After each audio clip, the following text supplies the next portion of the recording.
Hi guys, Chris and young Barry here from Broadstone Pro Shop, Custom Golf Performance. New to the videos, Baz. Jumped on the Been a call while. because everyone else is either wrapped up in bed already or otherwise engaged. Jacob's only young. Yeah, trying to herd everyone together. We were planning on doing a sort of group one, but yeah, it's like herding cats a little bit, isn't it? Sometimes. So, You but would think with lockdown it'd be easier, but yeah, it's surprisingly surprising how busy you can keep your days really. Actually, well, I guess yeah, especially for you, you're homeschooling, aren't you? yeah, just had its ups and downs and Yeah, lower downs. yeah, But yeah, yeah, trying to do two kids at different ages, both early-ish years. Yeah, yeah, it's been yeah. real hard. You thought Um, teaching Proper golf respect for lessons. classroom teachers now. Yeah, right. Teaching So I've got golf Lise doing lessons. her teacher training as well. Oh, is So she? she's up here in the office doing her stuff. I'm downstairs with the kids doing all their bits. Yeah, It gets to 4 o'clock time. I'm yeah, just fried. yeah, The kids have had enough of me. yeah. Yeah, so you thought teaching golf lessons was hard work, but Yeah, yeah, I guess that you'd love a difficult lesson on the driving range in February, wouldn't you? By now, I would happily stand there and watch someone shank 50 balls in a row right now in the yeah, dark. yeah. I'd Nightmare. take that on rather than having to do more frontal adverbials with my 9-year-old. Yeah, nice. Yeah, so just it was quite a good chance to sort of to catch up, really, more than anything, and with this week or this last couple of weeks, there's been a lot of seminars and stuff going on, a lot of online learning from within the golf industry. Just like the first couple of lockdowns, really, just an amazing kind of amount that people can quickly kind of come up with and put out there for people to kind of be able to delve into and learn a little bit more about. This time of year is always and still is like product launch time, which generally always coincides with the PGA show, which is out in it's Orlando, isn't it? Is it Orlando? Usually, yeah. Where the PGA show is a massive event in I presume in a massive conference hall type place, isn't Huge. it? Mega scale. There's like huge demo day going on and that kind of stuff that and normally people will fly out and go and sort of see new products, and that's when the products are launched. It's always around this time where Torrey Pines is on and out in the Middle East and stuff where they're playing on the European tour, where you start to see the new products. But obviously that's unable to take place at the moment, so it's gone virtual. So I don't know if you've catched much of that, or I guess because most of the stuff's kind of evening time, isn't it? So This evening, I've had a few bits on there. I've got a load on catch up that I was going to try and either do tonight and tomorrow. yeah, A lot of the product stuff's been good. yeah, it's been great. There's been a few things kind of to know that I've looked at. Mark Blackburn's stuff is really worth looking at. He's a PGA coach of America 2020, and he did like a tour of his facility, which is really cool. There's like he's got like 3 or 4 bays and a gym on a driving range and stuff, and he just sort of walks you around his facility. That's brilliant. Yeah, and the all of the, like you say, the sort of spotlights on the different products from all the brands that have launched in metalwoods and stuff. It's been really good. So we were going to sort of just briefly talk you through a little bit of what's to come, because we're starting to you've been up at the shop a little bit, haven't you? Every couple of days or so I've nipped up sort of once a week, just to be able to, picking up a couple of bits for home and just seeing what's been going on while I've been getting in there. Yeah. Just seeing boxes and boxes of stuff turn up. Yeah. All the people that were waiting for stuff from November, all their kits now arriving. Yeah. Which is a slap in the face, really, isn't it? Here's your new set of irons that you can't use yet. Yeah, right. Yeah, it's been good seeing the demos arrive. I haven't been up and seen any of that. I think Aidy's been up there most days, hasn't he? So he's unboxed it all and had a little look at the new Callaway kit that arrived. Was that today or yesterday? That was yesterday, I think. We've had, I think we'll be expecting Ping imminently and TaylorMade imminently as well, won't we? I think TaylorMade should be end of next week, I think. Yeah. So we'll try and if we can get up and sort of do some individual reviews and stuff for when people are back playing again. We'll have them kind of ready to go, but all of our fitting stuff has arrived or will be arriving by the time everyone's sort of back to the club. So we should be sort of fully up and running. And in a way, it's quite nice to sort of have. It's not nice to have this time off, but it's putting things together for when everyone gets back. We'll have all of the heads kind of fully ready to go.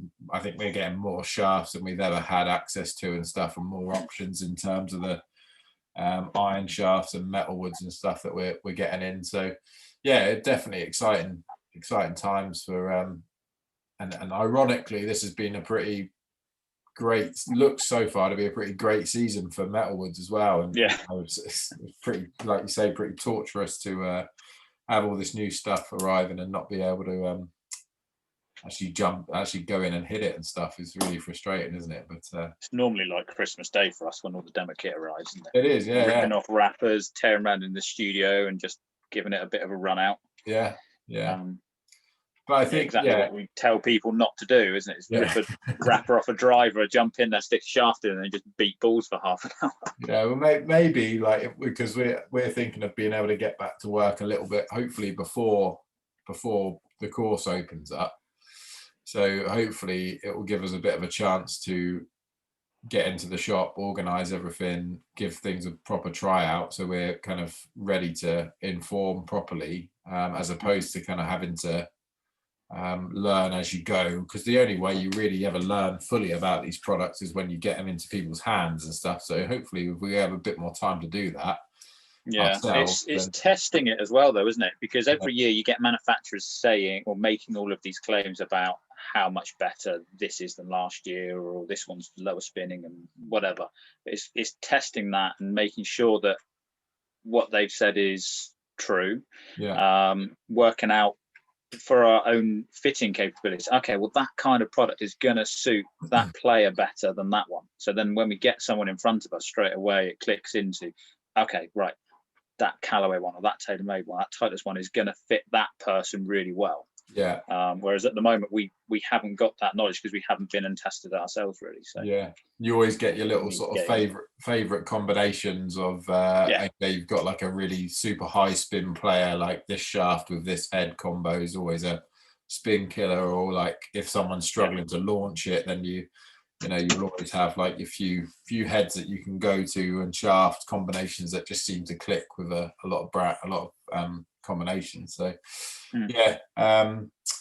just going back to the PGA show to mention one of the really exciting things that obviously we talk a lot about TrackMan in within our content that we kind of put out in newsletter and all that kind of stuff. But the TrackMan presentations that I've looked at, if you get a chance to catch up on them, they're brilliant. Really good, like open kind of conversations where they post loads of chance to ask questions and that kind of stuff. The TrackMan stuff is probably the most exciting thing, I reckon, to come out.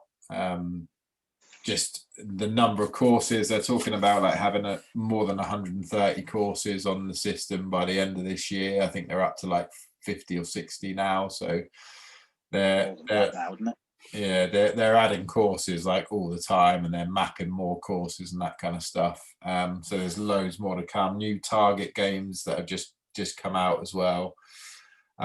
There's loads more of that, more like they're trying to basically get a lot more sort of inclusive and easy to use. So there's a consumer-led app as well that you can get.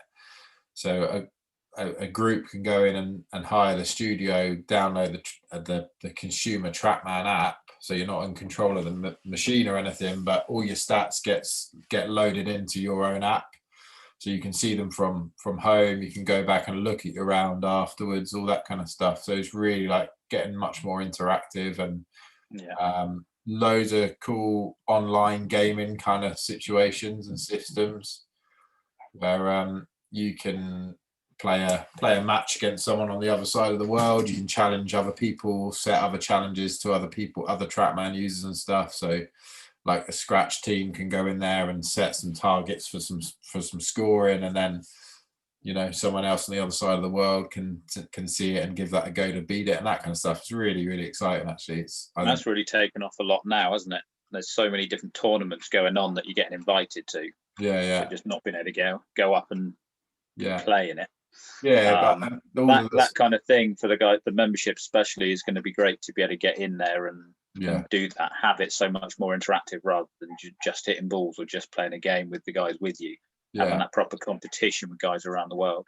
Yeah, and also big prize funds on those as well. Yeah. I mean, I thought about trying to sort of organise one with the foremost pros, like any foremost TrackMan user. Like we could set up a competition, a tournament, and put a nationwide entry into it or something, and get a bit of a momentum going with that, and see if it'd be great. You could do it by club, couldn't you? Which club could post the best score or something like that. But yeah, it's like this. Basically, it formalizes the Winter League stuff that we've done in the last couple of years. Is basically like a formal version of that, isn't it? So you can set that up for your members and go from there. But that's really cool. Loads of new stuff coming out from TrackMan, which is great. Obviously, lots of other good stuff from other brands and stuff as well. So we'll go on and talk about kind of, you already mentioned the Callaway stuff that arrived. That's had quite a good bit of traction, hasn't it? Yeah, big launch last week, 10 days ago, something. Yeah, it was out on tour. Well, it's been out on tour for a couple of weeks, isn't it? Or a little something like that. Yeah, John Rahm all over it. New staff player. Big signing, isn't it? Yeah. Epic Speed Max, and the LS. The LS is meant to be really, really good, I think. So that's the sort of the lower profile heads, aimed more at the slightly stronger player, isn't it? That's the proper low spin one. Yeah, it's the that replaces the Sub-Zero, doesn't it? Yeah, what would have been a Sub-Zero, which was what I was gonna say there. The new what's it like? It's an extension on from the Jailbreak, isn't it? So it's more of like they call it a speed frame, don't they? It's like the framed back of the head, basically. So just again, similar kind of story. We talk about it a lot, where it's, is it going to be, well, we'll see, but it's an iteration on from last year's model. It's going to be an improvement. It's maybe not for the person who's just bought a Maverick, but it might be the person who's still got Callaway driver from a couple of years ago, or if he's got an original Epic or whatever it may be. It's probably time to have a little look again.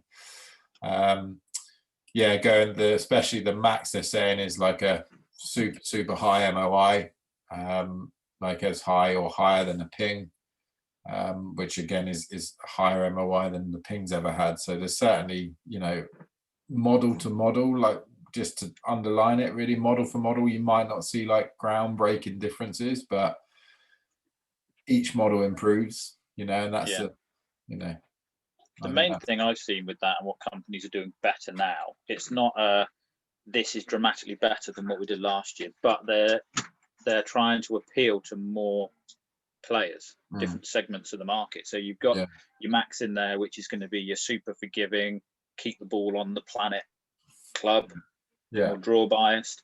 Your speed is someone just trying to make it as aerodynamic and get that club going as fast as possible. You've got your low spin one in there to really try and shave spin off, control the ball a little bit better, work the ball both ways a little bit if you want to.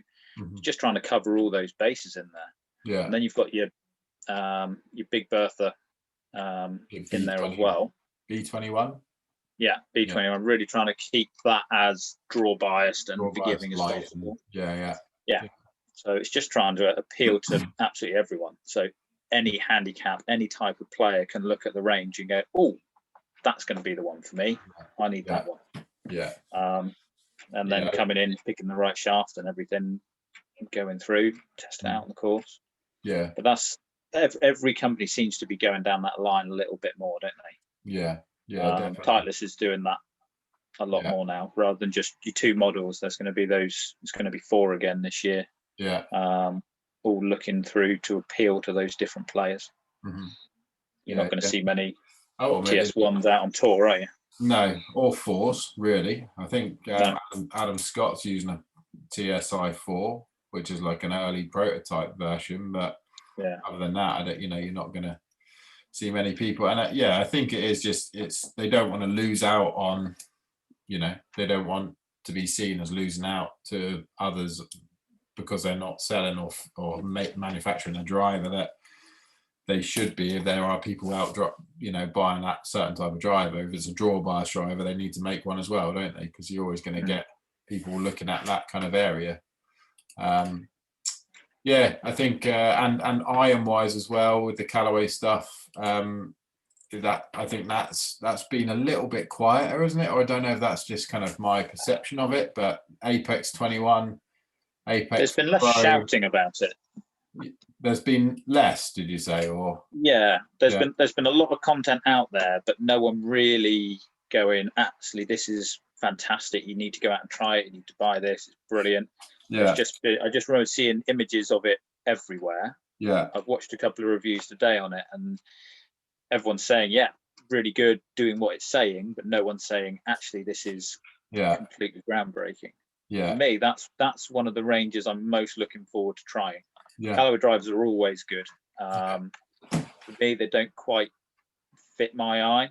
Hopefully these new ones will sit a little bit nicer and suit my eye a little bit more. But for me, I've always liked a Callaway iron, especially the smaller ones. They seem to be a little bit shorter heel to toe. Just really suit my eye. So that and a nice thin top edge on there, like the new Apex Pro should be absolutely magic.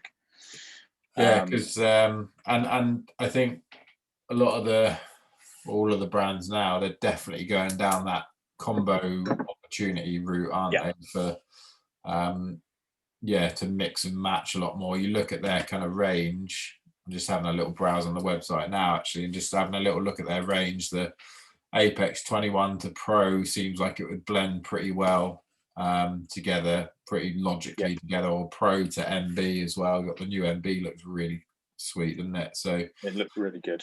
You can compare that to the Titleist range or the TaylorMade range. Those especially, and you go, right, well, I could have a blade and a 9 iron and the pitching wedge, and then I could have the Apex Pro or the MC or the CB in a 8 and 7 iron, and I can get progressively bigger and more friendly as we go up the clubs. You could have 4 different models in your bag, and all of them are going to blend together perfectly. That's what they're designed for. And I mean, even if you just have a little browse on the website, go and have a look at it. But you've got their they actually, even for the first time I've kind of seen, they've always done like advertised combo sets, because they recommend, obviously, you have to tweak and change the lofts a little bit as well if you're going from. It all blends together. You get the right distances between where you split it. They've got a triple, what they call it, a triple play family, triple play combo set. So Apex, DCB, and then the Pro, or DCB Pro and then Apex, whatever order. So that's quite, that's clearly something that just obviously being aware of lofts is the big thing, isn't it? What we always like to do when we're comboing sets, offer like a little follow-up yardage gapping as well, even if it's just if you split the set at 7 iron to 8 iron or 6 to 7, just to check the gap in between the 6 and the 7 is quite key, isn't it? So and we've had a couple of players before that have done that between 2 different models, and they've really noticed a big difference in look and feel in between them. But the companies are really hot on that at the moment. You should find that they transition completely seamlessly going in. They're going to look slightly different. It's going to be slightly bigger if you go for a slightly bigger model. That's what you get to make it more forgiving, but they should feel the same. You should get the same kind of performance out there. Just that little tweak in loft. Like you said, they've already got those preset on there. So we phone up Callaway or TaylorMade and say, okay, we want a combo set of this and this. Straight away they'll have that pre-programmed in. Okay, you're splitting that down. Do you want to go with that loft and that loft? It's done. Yeah, should be fairly straightforward to sort out. So yeah, lots of cool stuff there. I guess we rattle through a few of the others. Just anything, or is there anything that kind of springs to mind that you're excited to go and try? Or as always, I mean, I've been playing TaylorMade stuff for about 6-7 years now. Yeah. So as always, the irons have been out since October time. I still haven't got those in the bag. They're on order. I'm excited to get those in because they've been great performers for us anyway. We've done a lot what of have those. what have you gone, 770s or MCs? I've gone 70s, yeah. My favourite ever set of irons was the original 770s. Yeah. So for me, going back to those, it's a size and a shape that I really like. Yeah. If they are a little bit friendlier and a little bit faster, then great. I'll take all the forgiveness and distance you can give me. Yeah. As much as I'd love to order the blades, yeah, I'm realistic. Yeah. Someone that plays once a month, there's no point in just making myself miserable like Yeah. that. But no, for me, the new Sim 2 stuff, when the pictures first came out, I was a little bit, I think they might have missed the mark a bit, but the more pictures you see of it, especially in hand, Yeah. That blue ring, that aluminium ring around the back, almost glows, and it really stands out.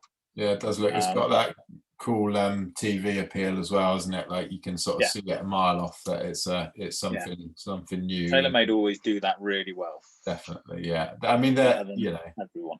Yeah, they're definitely, in terms of sort of the build up behind it, and I love all of the stuff that they've done with like when they do the stuff with Trotty and those guys in the States, where they show them all and they sort of like build the driver together on the truck and then they go and hit it. Like that's great. Like seeing them just ask genuine questions like for half an hour about the new, that's the first time they've seen it and they're getting explained it as well. Like that, I think that is so easy and so simple, but so effective, because you see that and you go, okay, like I've definitely got to hit that. And it's I mean, you're always going to hit the new TaylorMade metalwoods, aren't you? That's just, and they're always going to sell and they're always going to do really well. Again, probably for the guy who's just had a sim fitting, try it, see what you think. Obviously, some people just need to have the new TaylorMade driver. That's absolutely fine. Like, there's nothing wrong with that at all. Yeah. It's not it's the usual sort of keyboard warriors out there, isn't there? Who kind of get frustrated about the new stuff coming out. I mean, it happens every year. It's once a year. The cycles have calmed right down now, haven't they? So you can't get angry or irate about new drivers coming out. It's just the same time every year now. So you kind of get used to it. You buy a TaylorMade driver in November, it's going to be updated in February. Yeah. Can't get cross about it.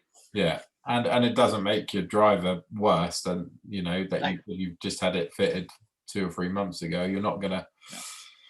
you're probably not going to go and see worlds different, are you? But let's be honest. I mean, we're not here to like tell you to buy a driver if you've just had one fitted and you getting on well with it. If it's not broke, then don't change it. But if you're still using an R11 or an R9 or older, then you probably will see a big difference. So but the sim stuff, especially the guys that you see. I think Tommy Fleetwood is going to have a big year. McElroy's just gunning it. I don't know how he's getting on tonight. I don't know what time he's teeing off. He must be a bit later tonight, I think, because he was early yesterday. So McElroy out. Torrey Pines, I think he's going to have a big week there. Ripped it yesterday at 17 greens with out there yesterday. Absolutely ripped it. Was he on the south yesterday? He was the harder one. Yeah, okay. Whatever one that is, he shot like 5 under. Yeah, and then he's playing the easier. Oh, is it? Do they rotate? I can't remember what they do. Rotate and then play the same course at the weekend, don't they? All together.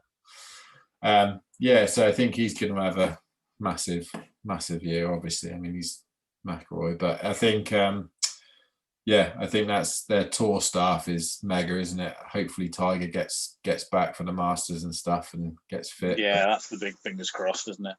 Yeah. but yeah, he's always a funny one because he kind of tends to, I think certainly in his like fairway woods driver, he'd probably make a switch pretty easily, won't he? But fairway woods, he tends to kind of hold on to older ones. But Mizuno, the Mizuno stuff, I think is going to be quite always a bit of a sleeper for us. I don't know if it's because we introduced Mizuno when we opened the studio. We always do well with the irons, but metalwoods tend to kind of be. I think the last couple of years that we've done them, they've been okay, haven't they? But I don't know. I don't know if it's a habit thing because we've got, normally you've got an hour and you've got 5 brands to try. I think I would be honest in sort of saying that Mizuno probably isn't the first one that people want. Actually, probably more led by the person having a fitting. If I lay 5 heads out on the desk and sort of say, right, these are let's say he's a high spin player and I'm going to get you into one of these low spinning heads, and you put like the G, the LS Tech, whatever it is, the M3 or Sim and TSI3 or whatever down, then they're probably going to go like Callaway Mizuno, Callaway TaylorMade before they go Mizuno. So I don't know whether that's just a perception or what, but so I think the fairway wood's going to be really, really good. The fairway wood. The reviews on that so far have been fantastic. Fantastic, yeah. And the great classic looking shape. Yeah. Lovely little head on that. Yeah. For us last year with the ST200s, they're great performing drivers. Yeah. You stack it up against everything else, and it performs similar. Yeah. For me in the studio, what didn't quite have the forgiveness that I think a lot of the other stuff did. The mishits just seemed to fall off a lot more than some of the other stuff. But half decent shot for half decent shot, they were up there with everything else. But like you said, people just didn't want it. Yeah. I mean, the new it's surprising because you look at the price point of it. Yeah, that's what I was going to say. It's £100 cheaper. Yeah. But TaylorMade have got that desirability. Yeah. Callaway, generally, it's all about the performance. You'll get people that come in specifically for it, but TaylorMade have definitely got that draw. They make you want that driver, don't they? Yeah. And Mizuno just haven't quite got that yet. I think they'll get there. Maybe, yeah. I think I think it's probably another couple of years away before they've really got the marketing down for it and that kind of thing. But they're making some real good inroads on it. I think as well, in the past, they always had sort of a lot of their tour players, a lot of their tour staff. It would be kind of like they would use their irons and wedges, and then they would often have different metals in the bag. I suppose you look at Luke Donald. Luke Donald was always the guy who's like Mizuno through the bag, Mizuno everything, and pulls off the head cover, and he's got a white driver underneath there, or a carbon, N2 or whatever. So and that was always a kind of. I think that's maybe a little bit of a perception that even like the staff players that they had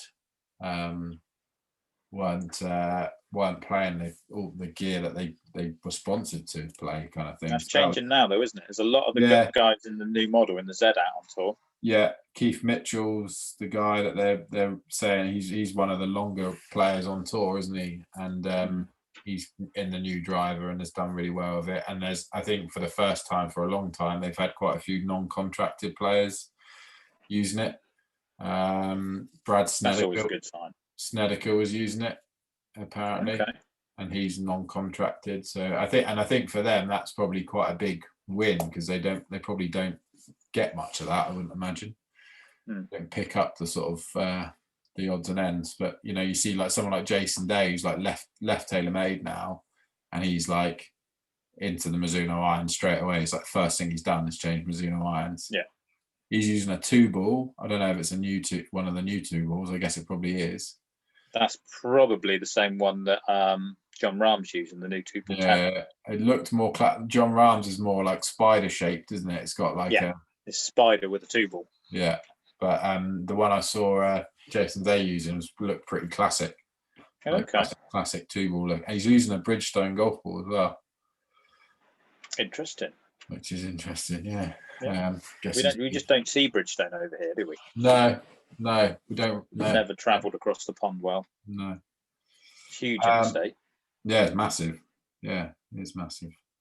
Yes, Mizuno is going to be great. Obviously, the irons have been, like you say, similar sort of time frame to the TaylorMade stuff, wasn't it? Like I've lost track of time completely. End of last summer, wasn't it? End of Was last that for summer. which The ones? Mizuno, newest Mizuno irons, 921s. Yeah, that'd have been September time, I think. Yeah, yeah. So they've had a steady old start as you'd expect. Ping stuff. I haven't even seen it yet. Obviously, Oh, didn't you? no, I That's good. missed Matt when he was round, and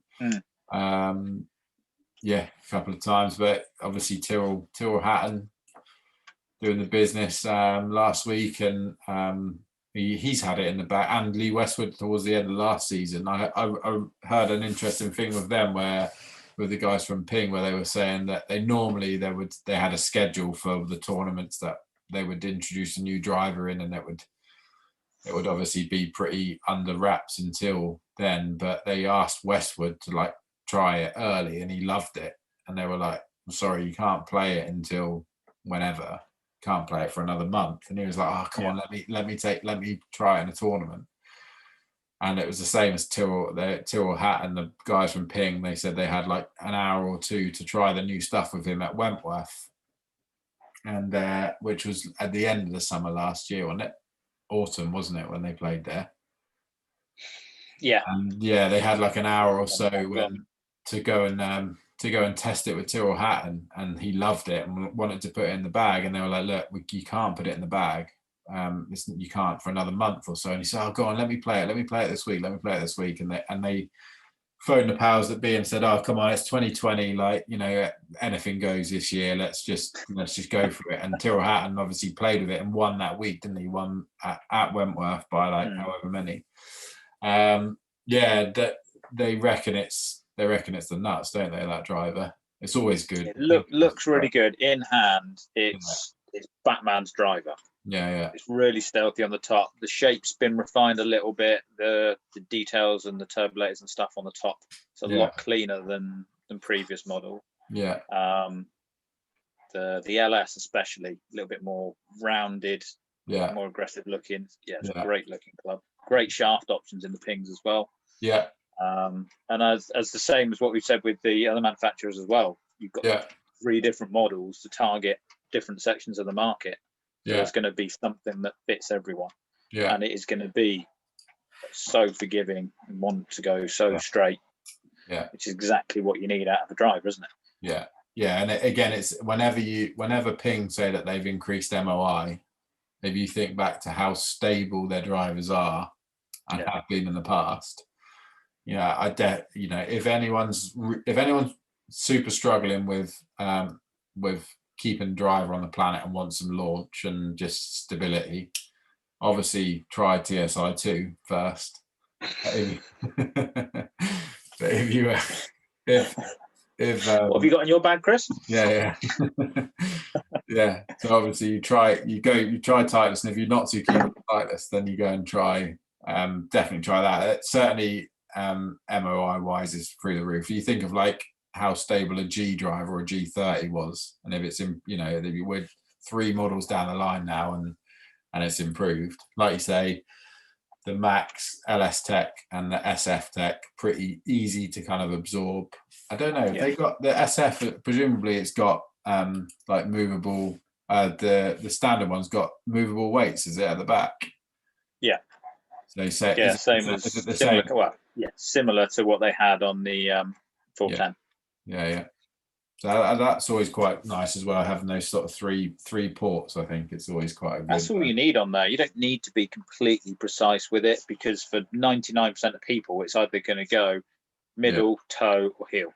Yeah. It's not generally not going to fiddle about in between that. Yeah.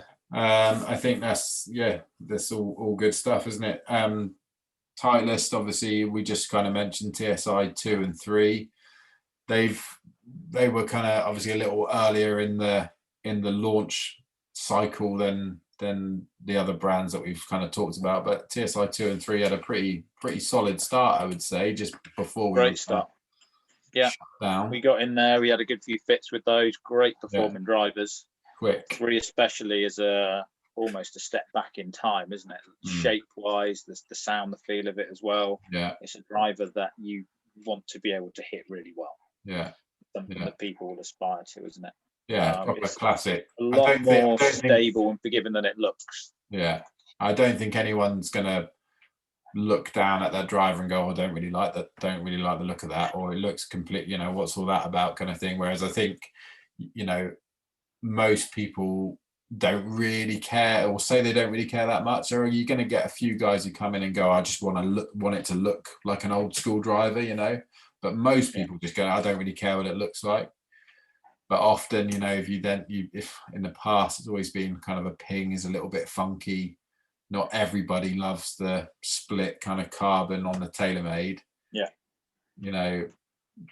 Callaways can sometimes sit a little bit different and don't quite suit their eye. But I definitely think the sort of, the Titleist is definitely one that people will put down and kind of and enjoy to look at straight away, don't they? So yeah, new face as well. The ATI, isn't it? They call it ATI face. Really, really quick new material that they're using to increase the ball. Great sound, great feel off of it, and again, great shaft options with it. Really good, complete shaft options, nice weight options as well, so you can kind of change weight for lengths and that kind of thing in your fitting kit. So really complete. So that's one thing that we've really expanded this year is the shaft offerings we got in the studio. So many different options compared to what we had last year. Few more different lengths. I don't think I've never counted them up how many different options we've got in there. But we're getting to the stage we've almost doubled what we're doing in TaylorMade. Titleist is bigger, Callaway's bigger. Yeah. It's Ping's going to be a lot bigger this year as well. Yeah, so ultimately you want to be able to. You don't ever want to be able to not give someone the club that they kind of are going to order. Obviously, you're going to have some funky fits every now and again where you kind of had to advise something, but juniors and that kind of stuff. But yeah, you want to be able to kind of cover everything, don't you? So as a minimum, really. The TSI hybrids are coming out, aren't they? As well. Yeah, they look good. That's quite a nice little. I'm excited about hybrids this year. Last year for me was a little bit average with hybrids. I didn't have one in the bag. It's got to be the first time I haven't had one in there for ages. Yeah. But yeah, this year the new TaylorMade hybrid looks really good. The semi-adjustable one. Yeah. Too. That looks great. Real classic little shape on there. The TSI 3 looks really similar. Small, clean, a bit more iron-like. Yeah. And the new Apex one's the same. Yeah. Apex hybrids always nice little clubs, aren't they? I think it's interesting how it kind of goes in, it comes around in cycles, doesn't it? Because driving irons and long irons, graphite shafted long irons are massive, aren't they, at the moment? We do a load of like UDI type U500 kind of clubs. Yeah. And and 7 woods and stuff as well. Do more of those. Both ends, isn't it? It's like guys are going like, right, graphite shafted 2 iron. Yeah. Or 7 wood. Yeah. So we've seen DJ use both. We've seen McElroy use both. Yeah, and you look at even Jacob was talking about his gapping in his set the other day, wasn't he? And sort of saying he might go drive a strong 3 wood, bullet like 1 or 2 iron, and then a hybrid. Yeah. So he's going to go like he's talking about having like he would go like 14 degree fairway wood, and then he would go 18 degree 2 iron or whatever, and then like a 20, and then a little soft hybrid to pop it up in the air from So I guess it's one of those. It's you just individually you look at each bag and where you want the shots to, what you want them to do, and take your time with the fits. Really, I would always kind of say I would much rather fit somebody for one club knowing that it's fitting in the slot that I want it, that it needs to fit in, rather than kind of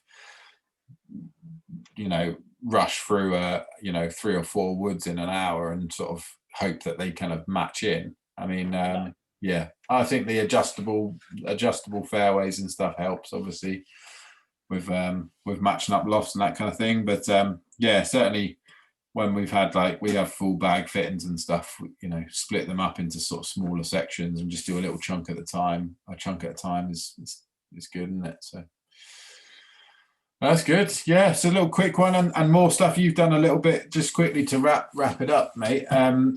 You've done a fair bit regarding the shop stuff. We've got some new brands along the way. Looking forward into the year, yeah. We're just getting everything set up. We've got, obviously, in the last lockdown, we tore a lot of the old shop fittings out. Put the new headers round, new lighting and stuff in there to change how that looks. We've got more plans for that kind of thing coming in as well. But then just mixing up a little bit with the brands we're offering. So club wise, everything's staying the same. But looking in, we've got a couple of new clothing brands, or a new clothing brand coming in, a couple of going out. We're just streamlining it all this year.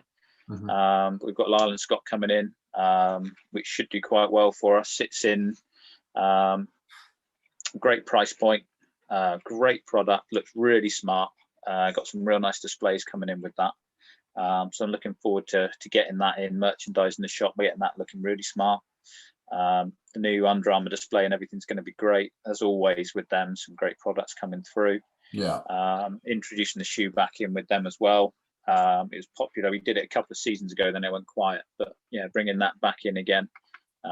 Same thing, great price points, nice looking shoes. And then Boss sitting at the top end of that. As always, it's the product that everyone looks at and everyone wants to buy. So some great colorways coming in that as well. We should be getting some extra POS for that to smart it all up a little bit as well going into the season. Nice. And then it's just fingers crossed whether we can get the club to pay for the flooring. If there's it's always the dream, isn't it? Any committee members still watching? Come on, Dave. What your magic? But we've got that. Other things, we did the FootJoy pre-book yesterday. Just looking a little bit more in depth on their range. There's some great shoes coming this year. I saw some of the photos. Some real nice, smart, premium looking shoes at a great price point. Really comfortable, bringing some older sort of styles back in, but reinventing them, changing price points. Super comfy stuff, spiked, and loads of different spikeless options. It's mad because there's loads of different bits in there. Real really old school dry jaw FootJoy classic kind of styles, and they're like brogue looking shoes, and then like 2 pages over in the catalogue there's like the funkiest looking sort of fabric trainer looking spike shoe, isn't there? So it's definitely got something for everyone, hasn't it? So they're always going to come out with some cool looking shoes, aren't they? You get on the other end where all the Adidas stuff we've got coming in shoe wise, completely different styles for this year. You see Morikawa out wearing the new Z2G shoe. Lovely looking shoe, really comfortable, boosting the sole. Adidas is always just a super comfortable shoe. The width is so much better now than it has ever been. They're much wider, much more comfortable. Durability is much better. It's just, they do good price points all the way down through the line to a real budget option. And we'll have all that in. And then the thing they do better than everything else as well is a crossover shoe, something you can wear on the golf course, you can wear with a pair of jeans.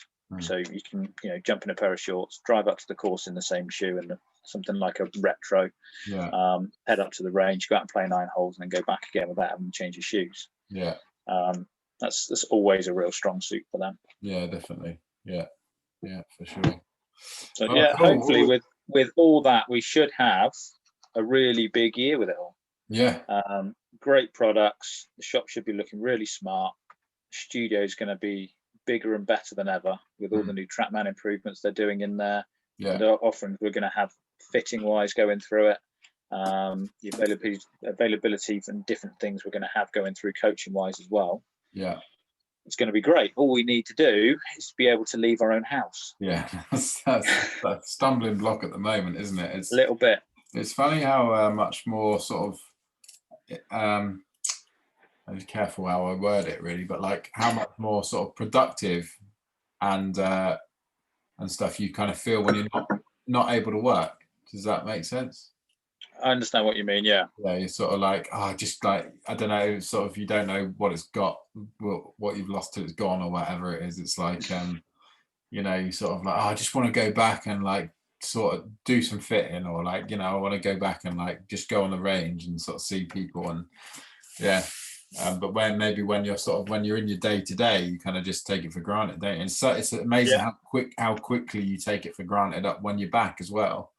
Because it'll be 2 weeks and everyone will just be back into the normal routine and they will have sort of forgotten about it. But I mean, I think the saving grace is that we're not missing anything at the moment in terms of the golf course anyway, because it's been raining non-stop and snowing we had a load of snow, but it certainly, we had nothing down here. Yeah, certainly wouldn't be it wouldn't be dry out there at the moment, would it, after the last couple of weeks? So hopefully we can get back out there end of Feb, March time, whenever it is, and get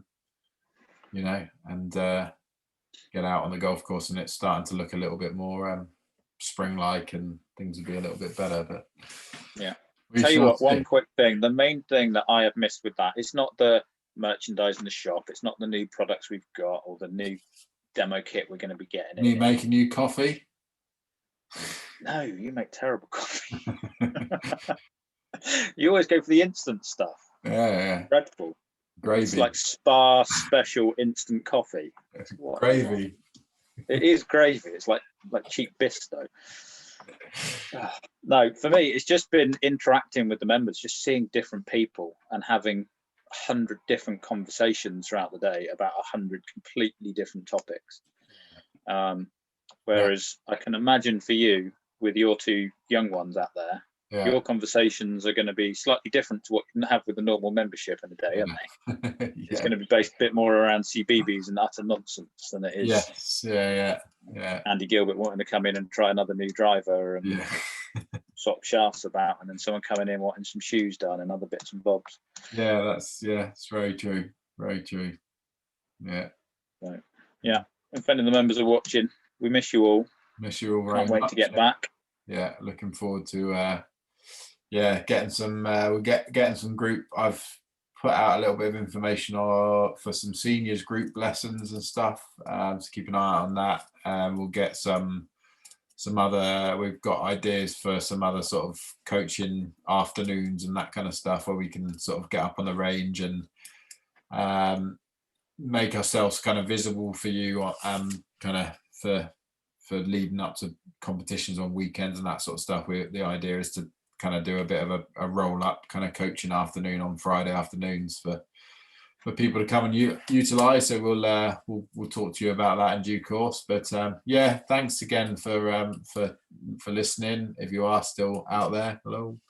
I think I'm going to join you in one of those little glasses of red wine you got on the go there, Barry. It looks quite that is the last bottle of wine from the membership for Christmas. Oh really? You've made that. It's the last bottle of wine. We've got like one glass of gin left. There you go. You've made that. I never got any red wine from any of the members at Christmas. It's probably still in the shop then. I did. We all did. We all got very well looked after. Right, we'll leave it there, and we'll see you all very soon. And thanks for checking in. Cheers, guys. Thanks, guys. Cheers, Chris. See you, mate.